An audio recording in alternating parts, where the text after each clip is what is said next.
салом бинандагони азиз, мо имрӯз тасмим гирифтем ки донандагоне ки дар соҳаи тибби халқӣ хеле шӯҳрат пайдо карданд даъват намоем ва барои шумо маслиҳатҳо диҳанд, чунки як маслиҳати онҳо метавонад чандин беморонро шифо бахшад. штабре ки абу Алим Сино гуфтанд, илми тиб се шоха дорад: сухан, гиёҳ ва теғ. ва мо имрӯз дар атрофи ҳамин маслиҳатҳои муфид метем ки мардуми мо солим бошанд, умри дароз бинанд. ва илми тиб бояд ки пешгирикунанда бошад. агар мардум фарҳанги тиббеш баланд шавад, албатта онҳо умри дароз мебинанд, бемор кам мешаванд. агар солим бошанд, албатта ҷамъият солим мешавад, оилаи онҳо солим мешавад. сухан гоҳе газад монанди ору, сухан гоҳе бигирад ҷои дору. ҳар он захме ки аз теғи забон аст, давояш ҳам суханҳои равон аст. ман аввал шукри худо ва шукри ватани амн мекунам ки мо имконот пайдо кардаем ки дар бораи тибби ниёгони худ ҳарф бизанем ва мо дар баробари ин ки корҳои табобатӣ мебарем, боз корҳои илмӣ ҳам бурда истодаем. аз он ҷумла тибби ниёгони худро мо тибби классикии тоҷик эълон кардем ва асосгузори ин тибби классикиро абу Али ибни Сино гуфтем ва китоби ӯ Ал-Қонун. ва албатта назарияи ӯ назарияи миҷоз аст ва нияти мо ҳамчунин аст ки ин тибро, тибби классикии тоҷикро дар баробари дигар тибҳои ҷаҳонӣ ки албатта классика барои он буд ки як давраеро дар бар мегирифт ва ин зиёда аз 700 сол буд ва ҳоло ҳам гум накардааст мақоми худро. ва дар баробари он тибби классикии тоҷик боз дорад тибби маънавӣ, духовная медицина, ки асосгузори ин тибби маънавӣ ин Абубакр Ар-Розӣ ҳаст ва онро мо дар замони нав боз эҳё карда истодаем.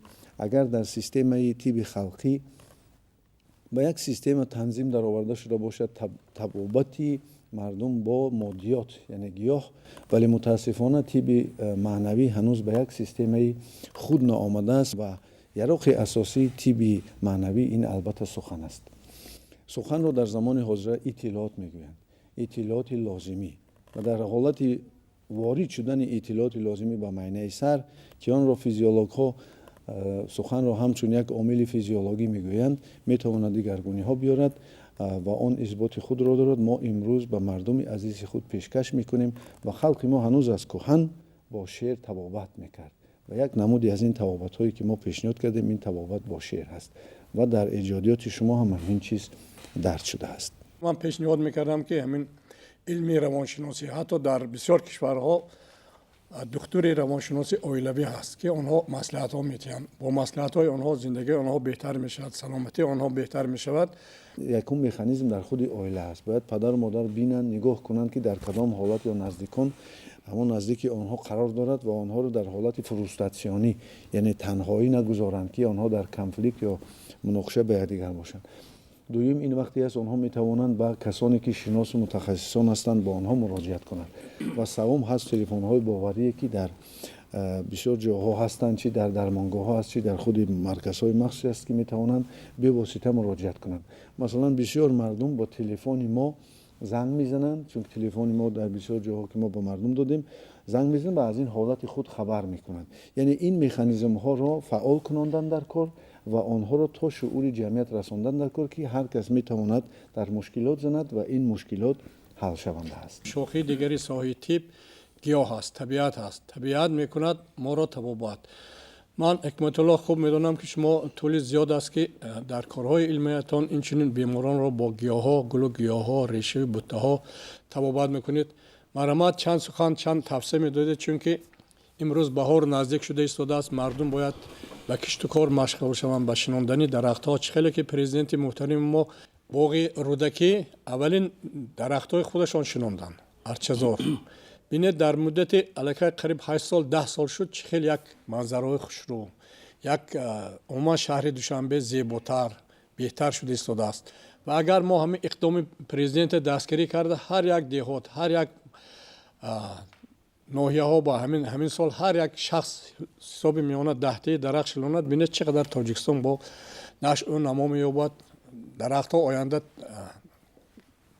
экология محیط تازه میکنن به واسطه با آینده که کلان شد هم برای ساختمان هم برای غذاگی درختای میوگی باشه استفاده میشن. من مصلحت های شما در این باره به تماشابینان عزیز ما با شرافت استقلالیت که امروز ما داریم، تیبی انانوی ما تیبی سنتی ما امروز از نو زنده شده است، از نو برقرار شده است و رشد می‌یابد. در این دوره استقلالیت نشونما می‌یابد و در قطار تیبی رسمی امروزه نیز جای خود را دارد و در همبستگی بسیار دکترای کسبی ما در همبستگی دستاوردهای بهترین همین اصولهای طبابت این تیبی انانوی را در طبابت بیماران استفاده میکنند.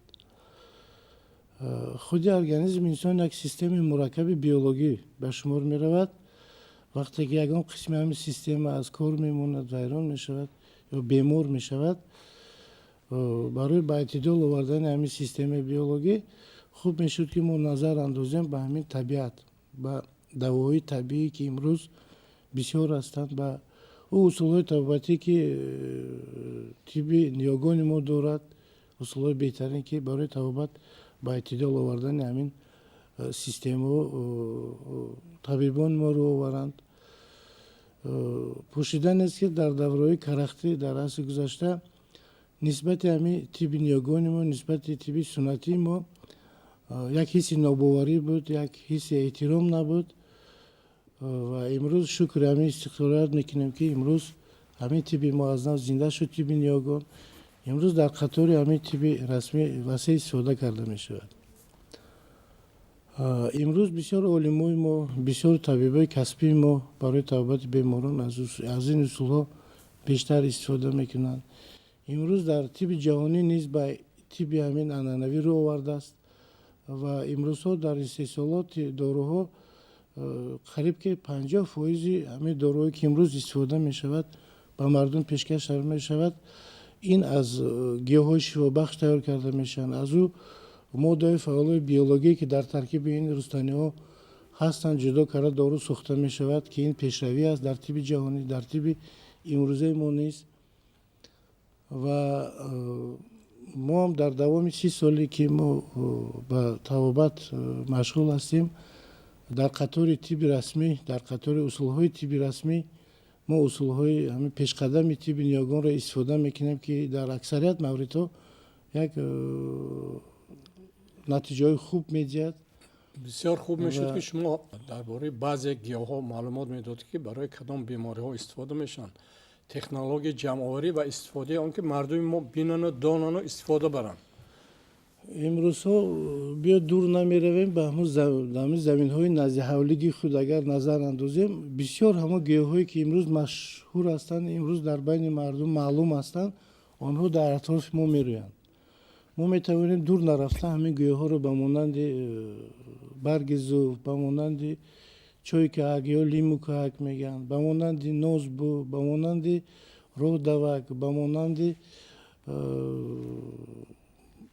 بوی مادران،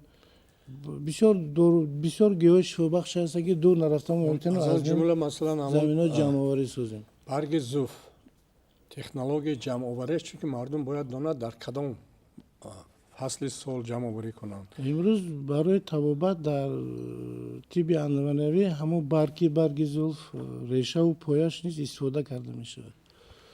ما باید همون فصلی در یک وقتای معین هست که همون پخته می رسد، همون ثمره می گیرد، در همون حالت ما برگ‌های خوب جمع میکنیم در یک بالاخانه‌ای که آفتاب نباشد و شمال باشد، در آنجا در بالای یگان متا، در بالای یگان قفس‌ها و یک تا جدا مانده خشک میکنیم و برای استفاده بعد تیار میکنیم. یک طرز عادی استفاده که همه میتواند از این طرز استفاده برای یعنی که محلول تیار کردن، یعنی که در یک استکان آب جوش یک مقدار یک قاشق آشخانگی همین دم کرده از همین دوام روز میتونیم همین یک 3 استکان سحر نیست روزی بگانی استفاده کنیم. امروز که بیماری این همین زکام، بیماری راه‌های بالای نفس بسیار پنج شده است در فصل همین زمستان، ما همین توصیه می‌کنیم که یک واسطه خوبی بلغمران است، یک واسطه خوبی ضد میکروبی دارد، ضد التهابی دارد همین برگ زلف. و اگر ما همین مورد اگر استفاده کنیم همچنین یک واسطه یوری رسان در قطار او داروهایی که امروز طب رسمی استفاده میکند خوب میشود. البته چیزی که شما قید کردید از همون وقتی که ناو پیدا میشود سوک подорожника گفته در داروخانه میبرن، اما آدما میتونن که از سوکوژیمالکا یا که از دیگر شده آب استفاده کنن، یا قاشقی برای زخم معده، روده. در حاضر اگر آماده کرده خوش کرده مونن با سال آینده حتی در خوراکا انداختنشون ممکنه. یا که حاضر سیزن جمع‌آوری گیاه سر میشد از همونا هر خیلی سمبوسه و پیراشکی و چیزا استفاده میبرن. تشکر. با قسم سیومی سخنی ابوالعلمی سنو گذاریم تیغ. البته وقتی که آدم بیمار میشد روده ها با هم پیچ تاب میخونن میشکنند عضوها ویران میشد، در اینجا دست جراح در کار، جراح کار کردنش در کار، جراحی کردنش در کار. بختیار جان چخیلی که من میدونم اولین شده از تاجیکستان شما عنوان دکتری مانوال تراپیوتی را گرفتید، صاحب همین دیپلم شدید.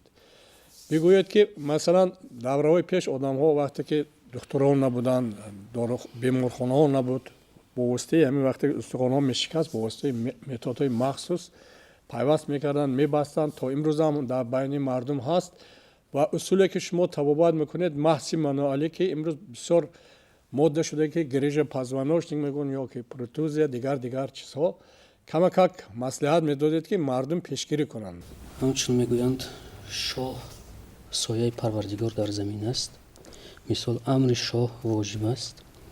همچون دکتر یک فرشته در زمین است. هنگامی که دکتر کار میکند، دکتر یاردم میکند، طبیب همچون این هنر را پروردگار به او داده است. مثال همچون یک فرشته خود در زمین که برای خلق خود خدمت رساند. در راه طب هر کس رفته هم نمیتواند. راه طب یک راه هست، راه مشکل.